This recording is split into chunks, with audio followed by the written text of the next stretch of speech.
Okay, so my wife's car check engine light came on, and she didn't, you know, she didn't know what it was. So I told her just to kind of drive it home, and then we'll see what's going on with it. Anyways, I'm gonna go ahead and show you guys like what to do here. And not everyone can do this, but you can go to AutoZone or O'Reilly's or Advance Auto, and they can get you one of these little testers. They probably got a much better one, but I got this about 4 or 5 years ago, and I've been using it since, and it's works out pretty well. I'll put a link in the description for it to where you can get one of these things. It's called an OBD2 reader, and all it does is plug into under your dash, and then it allows you to read this stuff. So let's go ahead and we've got the car on right now. We're gonna go ahead and turn it off all the way. We'll just pull the keys out so you can kind of see how to do this. All right, so you don't want to pretty much get out of the car unless you're a small person. You can reach under here while you're still sitting down. But there's the reader right here, and it just goes on. It only goes on one way. So you just plug it in, it'll turn on, it gets power from there, and I'll show you how to do this.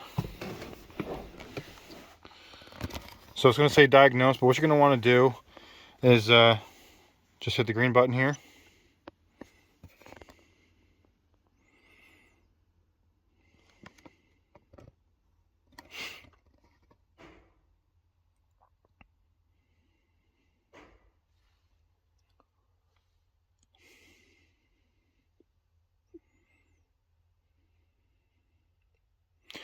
All right, so it's communication error because the ignition's not on. Okay, I wanted to show you guys that. I already knew that was going to happen, but I wanted to show you this just in case you do decide to get this this piece of equipment. You're going to know exactly how to use it. So what you're going to want to do is plug it in, your key, turn it on. Don't turn the actual engine over.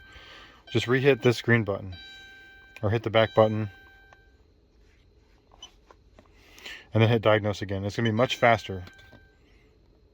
Boom. DTCs in ECU. And what that means is basically how many error codes are in your computer.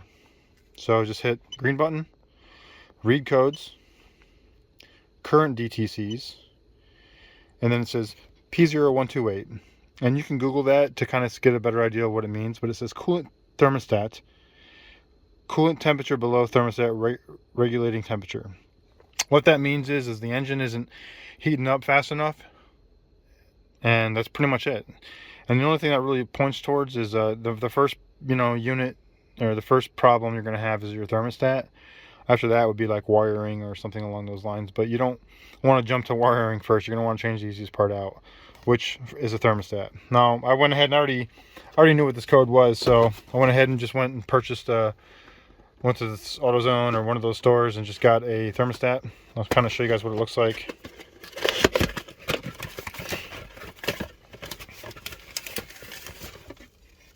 This is what a thermostat looks like. It's just a spring-loaded temperature gauge, and what this does is it allows coolant to come in. This opens, and it passes through this guy right here. Pretty easy. So let's go ahead and pull the old one off and try to put this one on and see if that fixes our problem. Now, another thing what you can do here is just back this out and go down, back it out again, and go down to erase codes. You can erase this code and it will go away. Now I'm not going to do that. I want to see if the code will go away after I change the thermostat, just so I know if it goes away right away. So what we're going to do is just I'm not going to erase it. I'm just going to set that aside and unplug it. Turn the engine off, pop the hood, grab my part,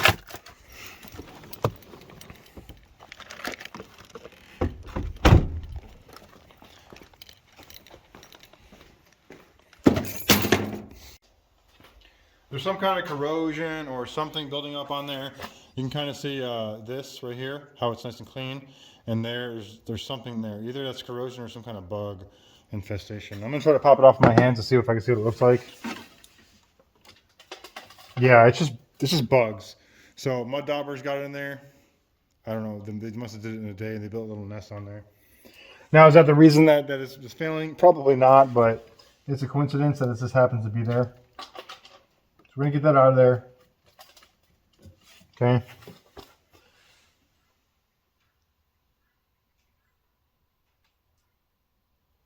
And then we're gonna go ahead and Try to get in there with a wrench. See if we can get that off of there. Maybe feel. So whenever I said earlier that we wanted to see, like, find it, it's very easy to find it because you just follow a radiator hose that goes into the engine. And it's going to be right before it goes into the engine. So like I said, water comes in through this hole and exit out the thermostat side right here as needed. This opens and closes, but depending on temperature. So let's get to it. I'm going to try to do this as fast as I can because I don't have a lot of daylight left or time. It's Sunday. My wife needs this car tomorrow for work. Probably not the best idea to be just kind of running through here, but you get an idea of where it goes. It's going to go like that. So you're going to have a screw there and a screw there. We're going to feel in here and see if we can feel if it's a Phillips or a flathead. More than likely, we're not going to use either of those. We're just going to grab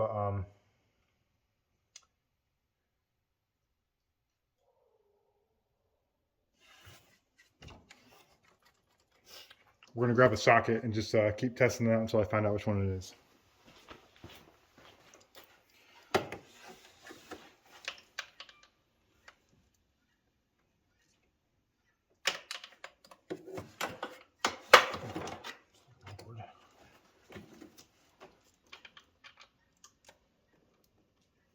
So it's 3/8. Got it right the first time.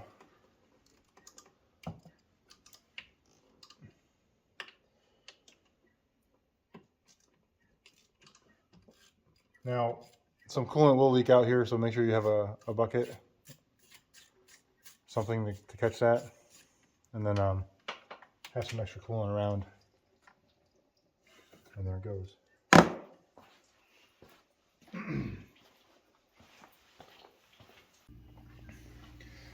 All right, once you have this off, you kind of get an idea of how it goes. It goes exactly like this. So we want to make sure we put, the hose on right instead of like this or something along those lines. Grab yourself a pair of pliers or something strong enough to hold this. And this thing's on there tight.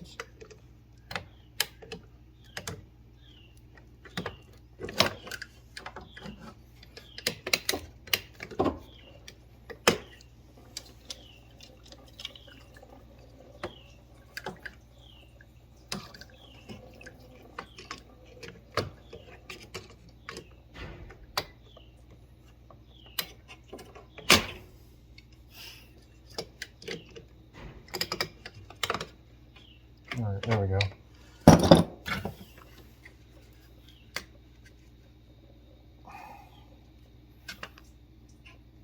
I'm going to make a little line with some spit so I know exactly where this needs to go on.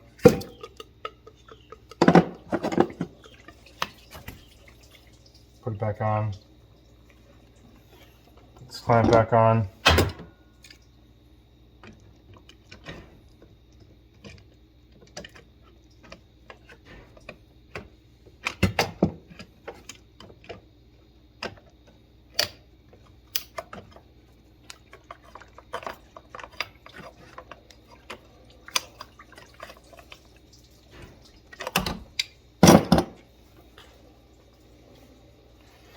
Let me just go ahead and reinstall. Now there is a washer here. You can see there's no washer on this one. Let me check and see where it's at. If it's still there or not.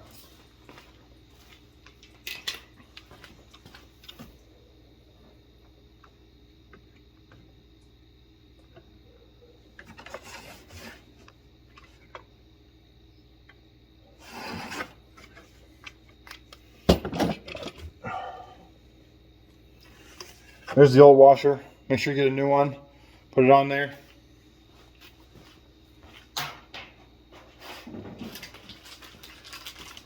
Also, when I got this, it said it came with a washer.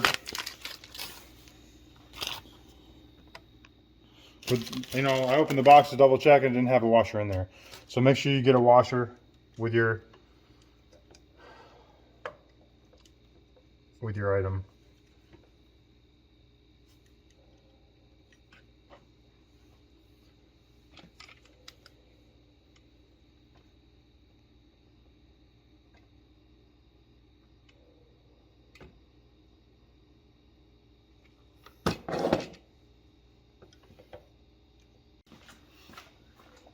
All right, so we got both screws.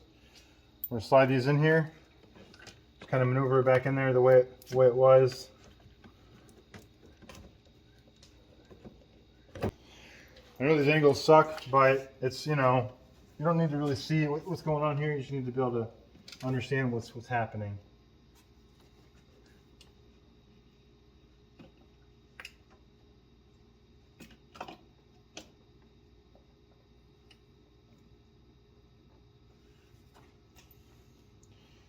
One screw at a time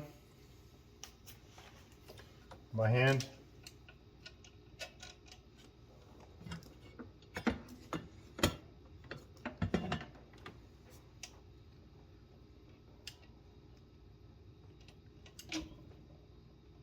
Okay, so I'm in here and I'm just taking my 2 fingers here and turn. It's hard to really get a view in here. Focus. There we go. I'm just tightening up with my hands. Finger tight. Then moving on to the other one and doing the same thing. Now it's very hard to do, and you definitely not gonna be able to see this. All right, we're done. Now I just gotta test it out and see if it fixed the problem. Gotta get some antifreeze and throw in here some coolant. The level is pretty low.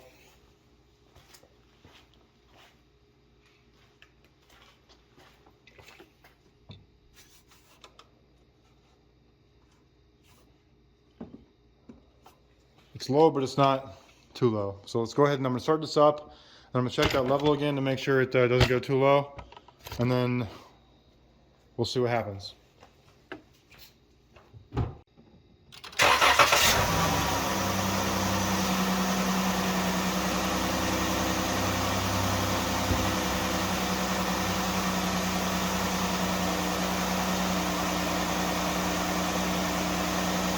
Okay, so it's been running about 5-10 minutes. Temperature gauge is coming up. So before her temperature wouldn't really come up fast, and it would never be at the middle where it's supposed to be. I got the heat on all the way. I just don't have the fan on right now. But the heater, she said, complained of a problem of it taking a long time to heat up. I got in here and instantly heated up. I checked for leaks. There's no leaks. It does need some coolant. I got to run to the store. I'm going to drive this to see if that check engine light will clear out by itself. And I'm gonna continually keep an eye on this thing, just to be sure. And I want to drive it because I don't want my wife to be driving this and not understand, you know, what's going on and have her engine blow up because a hose came loose or something along those lines. Anyways, I'm gonna check back with you guys in a few minutes. I'm gonna run to the gas station, just grab some coolant and top her off. I didn't lose too much, but I lost enough to where I should definitely put some in there. Okay, so let's talk about this little OBD2 reader. These are great and stuff like that to use, and you can clear your check engine light. But the thing is like you can't clear your check engine light and then run to do a smog check or a diagnostic check.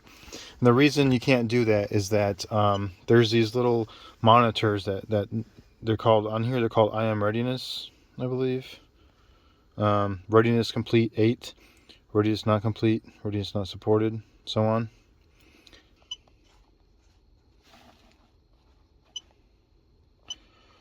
Anyways, I'm going to erase this code real quick so you guys can see how to do this.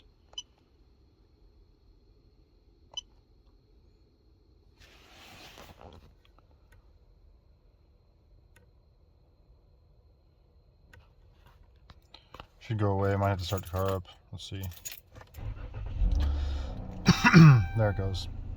So it went away. Alright, now what you need to do on these things is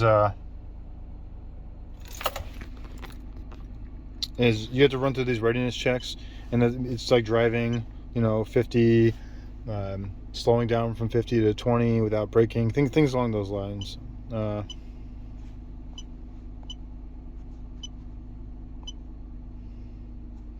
there's no faults right now, and we're going to monitor this to make sure it doesn't come back.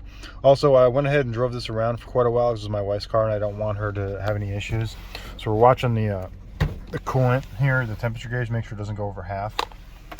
And then I'm going to go ahead and go out here and show you guys how to get air out of your system.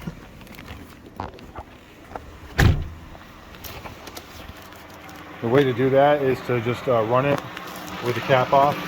You want there to be liquid in here, and it's not going to pull liquid out when there's air in the system, and it'll pull from the bottom of the here. This is my overflow tank. So I'm opening up this and this, just trying to get the, some people call it burping, but it's called many things. You just kind of want to do it until it starts coming up, or you'll start hearing with a gurgling sound. Anyways, we're also running this. We're checking down here to make sure there's no leaks coming off the part we just changed, the thermostat. I'm gonna grab a flashlight.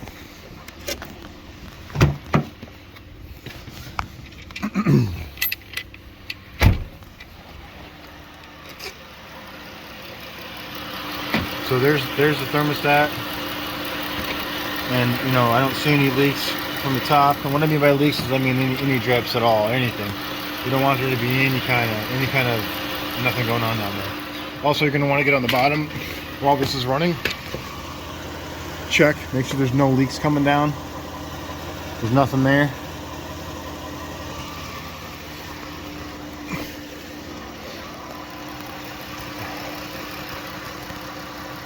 That's pretty much it. So I'm going to let this do its thing, and then we're going to go ahead and call it good. Well, like I said, we'll monitor that check engine light to make sure it doesn't come back, but that should be the fix here. Alright, well, hey, thanks for watching. Hope you guys learned something, and hit that like button if you did. Thanks.